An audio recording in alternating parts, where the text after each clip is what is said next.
You are Locked On Golden Gophers POSTCAST, part of Locked On Minnesota on the Locked On Podcast Network. Your team every day.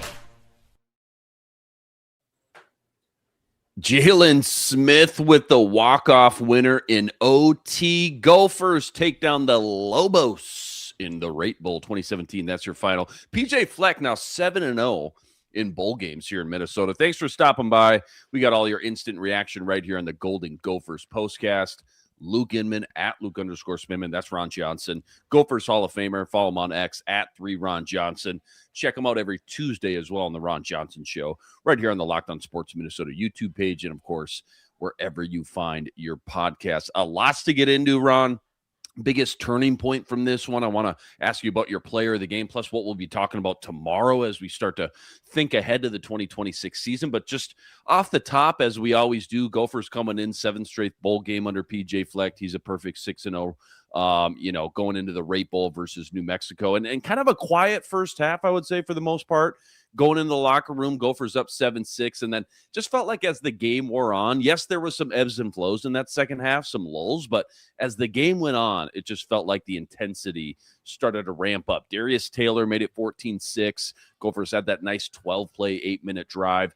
Lobos came right back, though, on the next kickoff. They tie things back up with a touchdown and the 2-point conversion. But then in overtime, Ron, Gophers defense forces the field goal on 3rd down, and then Drake Lindsey kind of throws up a prayer, it felt like, in traffic. But who else? Jalen Smith makes the catch of the day right in the middle of the end zone. That gives the Gophers the walk-off winner there. Always loved to end the season, Ron, on a high note. And they did just that. Well, what a fun way to go into your offseason. Talk to me about this game. Talk to me, I guess, about the wild finish as well and just kind of your knee-jerk reaction, first and foremost.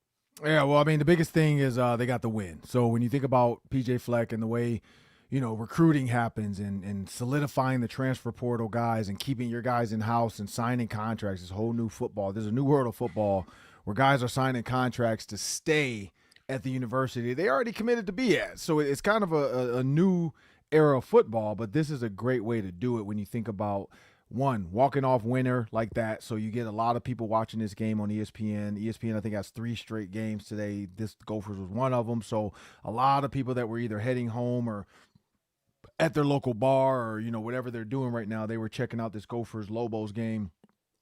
And the TV people got their money's worth. Winning overtime wasn't a Big Ten versus Power, Group of 4 blowout that everybody maybe expected.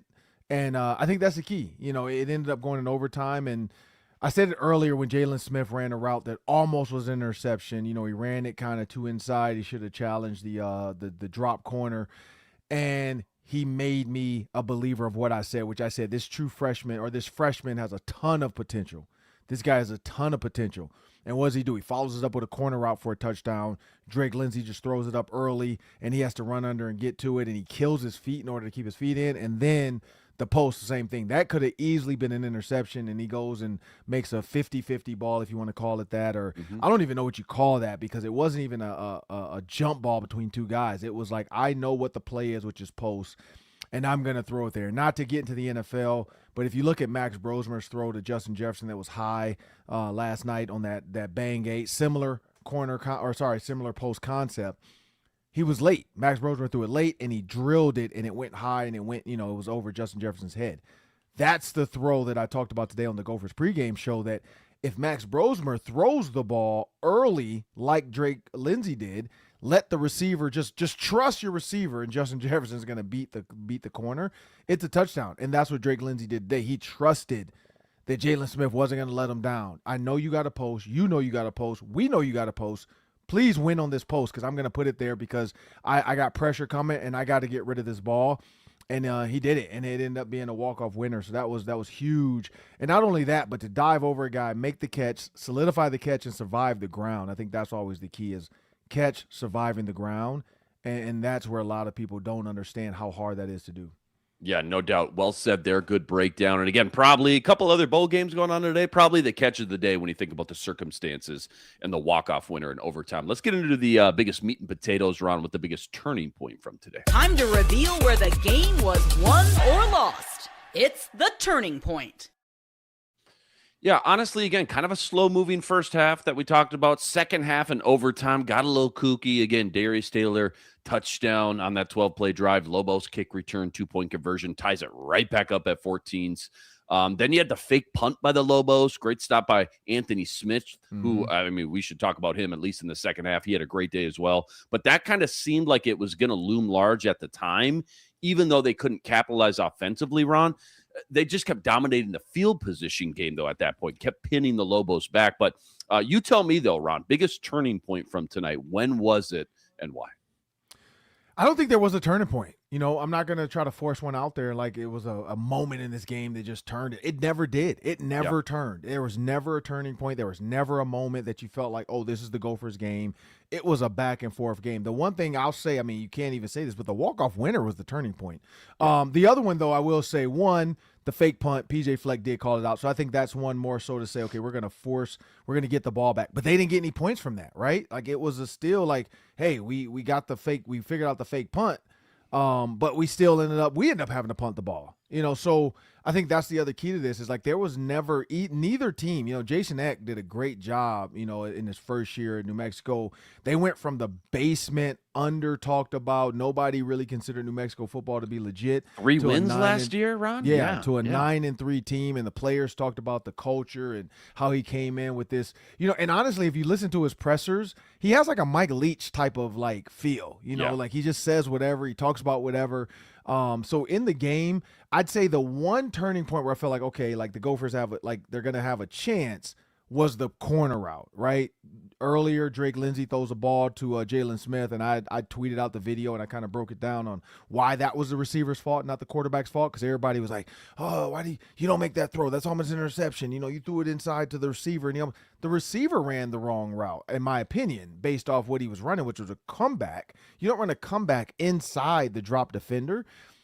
And then what did he do? He came up with a huge corner route. So I got to give him that. You know, that corner route for me was kind of like, hey, okay, you know what? We can get this done. We're going to have to take these chances. And that corner route touchdown, I think, led to the game winner because Drake Lindsey trusted JALEN Smith. Because if he had not done anything else the rest of that game, I don't know if he has the confidence to make that throw at the end of the game. We always talk about team stats on here. I just want to pick your brain because in such a tight back and forth game, as you just mentioned, like not a huge turning point or huge swing in the game at any point. Was there one or two team stats? We'll get into individual stats maybe next segment, but team stats that really stuck out, like turnovers. Each team lost one turnover. Third downs was very similar. Rushing was very similar. The one thing I'm looking at, Ron, yards passing for the Lobos, yards per pass, only 1.8 yards per pass. This defense was suffocating, and never was there really a threat of any deep shots downfield, any explosives for the Lobos. That helped definitely the pass rush up front for sure. I'd say Gophers, you know, like individual effort on defense. Like every guy seemed like they were trying to make a play. There were a couple DBs that had some bad, you know, we saw them out there. Guys slip in, guys not in cover in proper, you know, coverage technique. But John Nestor had a great game. But the defense for a team coming in this game with almost 400 yards of total offense per game, 396, and to be held to 204. That's huge because I talked about that on the pregame show. I'm like, you know, for the team that puts up, you talk about the three-headed monster running back. You know, we saw the running back turn his speed on that kick return. But, you know, like they didn't allow him to do that in the run game. Like he never had true gaps to be able to show that speed. Tight ends, really, really good. One of them is top 4, you know, as far as receptions for tight ends. Didn't get to do it. Didn't get to do anything. You know, like I think they did a great job of keeping all their weapons kind of contained. And that 2-quarterback system of, you know, coming in, being able to identify which quarterback's in the game, you know, I think the team was kind of dialed in. But PJ Fleck, you could see him yelling out a lot every time they made those switches to remind them, hey, alert 13, hey, alert number 2, hey, alert number 1's in the backfield, or number 1 spread out. Like you could see PJ was constantly like yelling stuff, alerting guys and stuff. The defensive coaches were all yelling around on the sideline. So I got to give my team stat to the defense, holding them to 204 yards of total offense. Yeah, well said there. Don't go anywhere. What we loved, what we hated from this game, plus what we'll be talking about tomorrow after this one. That's all coming up right after this. Quick reminder, tonight's episode brought to us by FanDuel. NFL season. We're in crunch time in the NFL season. FanDuel's making sure you're ready with this can't-miss offer. Right now, new customers bet just $5. If your bet wins, you're getting $200 in bonus bets to use across the app. Why I love FanDuel? They got everything. Player props, same-game parlay, even jumping in live as the action unfolds. You name it, they got it. So quick, so easy, and the best way to add a little bit more enthusiasm to your Sundays. Are you ready to play? Download the FanDuel app. Go visit FanDuel.com today to get started. That's FanDuel.com. You're getting $200 in bonus bets guaranteed when you win your first $5 wager. All right, let's hand out some flowers. Let's hand a little love with our player of the game. This is the Locked On Player of the Game. A couple different options here. You're probably going to go with Jalen Smith, and nobody's going to fault you for that. But again, Darius Taylor looked like he was the best offensive player, or maybe just the best player on the field for most of this game. And then again, you got to shout out Anthony Smith as well. But you tell me, Ron, who's a guy or two you think needs to be considered for the player of the game tonight for the Gophers? So, Luke, of a dad with 2 daughters, right? I'm going to take that cake or that trophy. I'm going to break it in half. I'm giving it to Darius Taylor and Jalen Smith for what you said. Like, it started off kind of a slow, Gophers start like we've seen all season long. And then eventually, PJ Fleck. And my key of the game, and I have the hat here. I'm not going to put it on. I won't mess my hair up. But I got the Grinch hat, right? One of my keys. And I also got the Santa hat, people. Like, I got the devil and the you got the yin and the yang, shoulders. right? Yeah. The yin and the yang. But, my pregame take also had the Grinch custom-made Air Force Ones. Like, my wife had got them for me. Dope. So yeah, that's the one thing I talked about is being the Grinch. Be the bully. Be the team that goes out. The tone and says, setter. We're bigger. We're stronger. Like, don't play nice, and so to let Darius Taylor, like a lot of teams would have given up on the run when you saw like the lack of ability to find some of those lanes, but PJ kept just going, and eventually, I said 30 carries, he got 24, so he was right at it. Basically almost 30 touches though, so 24 and 4. Mm-hmm. And but then Jalen Smith, his plays alone give him the player of the game. 1 game-winning touchdown. Also the corner route touchdown. It reminded me of my game against Oregon when I was playing for the Gophers. Multiple fade route calls where in the huddle, and Glenn Mason can attest to this story. But they just basically came up and said, hey, if they guard him with that corner, which I think the kid was like probably 5'10", and they decided to go man, because we would go 4 wide with our 1 running back and Tellus Redmond or Thomas Hamner. They said, if they go man, just throw the fade to Rod. It's 6'3" versus 5'10". And they did it to me twice where they just literally said, look, we're going to go man across the board. And because I was the widest receiver, we just threw the fade. So I felt like Jalen Smith started to have that kind of feel like, hey, just get me the ball when we get down here in the red zone. So that's really cool, honestly, coming into the next season, knowing Jalen Smith as a freshman is coming back. Drake Lindsey as a freshman is coming back. So to have some consistency and another weapon he knows he can use, like Jalen Smith knows what he has to work on, and Drake Lindsey knows what he has to work on. And, I think they mentioned this. Tanner Morgan was one of the last quarterbacks to have multiple years, and after that they kind of have quarterback after quarterback after quarterback. Well, now they'll have Drake Lindsey back-to-back years with, a couple weapons at least, and then they're going to have to go in the portal. But I'm going to break that trophy up and give player of the game to both Jalen Smith and Darius Taylor. Yeah, can't go wrong that way for sure, Ron. And then what we loved, what we hated, just thinking about 2026, a couple of young freshmen coming back, Coy Parrish obviously as well. Love seeing him at least there's only 2 touches, but it's starting to feel like towards the end of the year, it was like, let's get Coy Parrish some offensive touches here.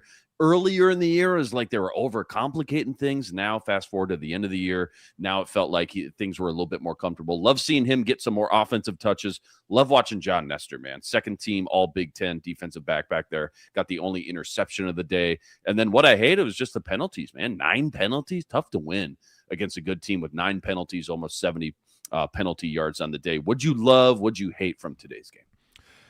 I hated the slow start. I did. Yeah. I hated the slow start. It's one of those teams, and also hated the fact that, you look at a team like New Mexico, who did play 2 Big Ten teams this year, UCLA and Michigan, right? And it is what it is, right? He said, I think the coach said this. He said Minnesota is closer to Michigan than they are to UCLA. And in my opinion, I don't know how close they are to Michigan versus UCLA. I thought more so UCLA than Michigan, just because of when you look at the home wins versus road losses and what it looked like this season. But I did not love the slow start against a team like this. Like, I felt like you should have been a little bit more dominant up front, a little bit more bully.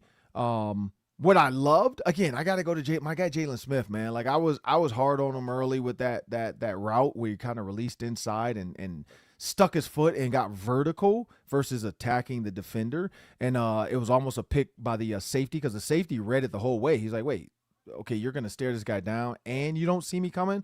He almost picked it off, but Jalen Smith broke it up. And then again, he redeemed himself and had 2 huge plays. So I loved that. This is what you'll be talking about.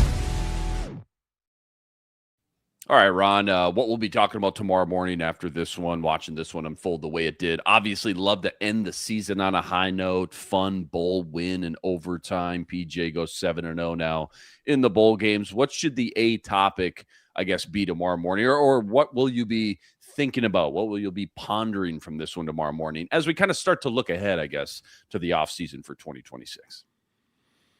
So what we'll be talking about, of course, is going to be Drake Lindsey. You know, where do they go from here? How do can they find him some more weapons in the portal? You know, I think the tight ends this year were underwhelming at times. You know, it was expected, you know, to be a little bit more of a production, you know, from those two, Bibber and Gears, but you didn't get it as much. Receiver wise, same thing. You know, you bought in some guys and didn't really work out. Javon Tracy coming back, Jalen Smith coming back. You know, hopefully, you know, again, anything can happen. But with those guys coming back, it's one of those things where you just try to figure out like what's going to happen next and who's going to be those weapons. In the offseason, of course, we're just going to be talking about this portal. I think that's the key now. This is what football is about. Like, you do have your recruits, and PJ Fleck continues to talk about, they're a developmental program. Without the developmental side of their football team, you don't have guys like Anthony Smith. You don't have guys like Devin Eastern.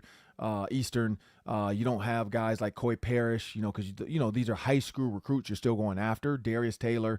You know, everything is not reliant on the portal, but PJ knows, like, in order to be super competitive, you do have to find some veterans in that portal that can come in right away and be a huge impact. We haven't seen that here just yet, and that's what I think we're waiting on is with this output in the bowl game. Did Drake Lindsey do enough with some of his throws today to kind of sell some of these receivers in the portal to pick up Minnesota over, you know, I think Minnesota honestly is going against like an Iowa, Wisconsin, Nebraska, Illinois, you know, Michigan State, because Michigan State has a new staff. Michigan's going to have a new staff. Can Minnesota do enough in the portal to go against some of their area guys they're going to go against? And then, of course, you know, you have the Iowa States and you have the Kansases, the Missouris in the area that Minnesota continues to recruit against as well.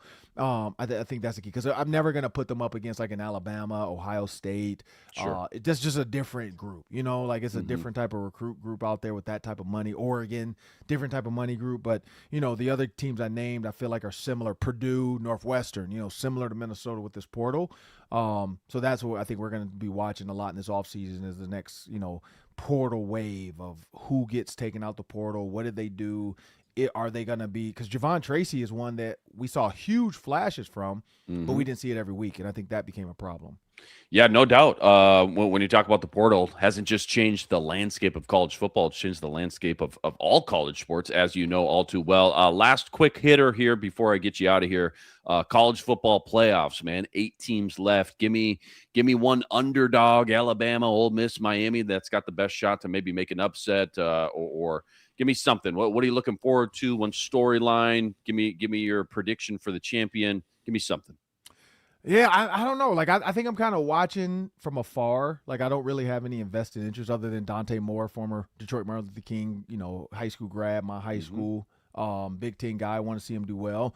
I'm more so, I don't like the format. I think the games are too spread out. I agree. I think Kirby Smart said it. They should be playing every week at the location of the number, you know, the top seed, and then the final 4 maybe be neutral sites. I think it's too spread out. It's too far.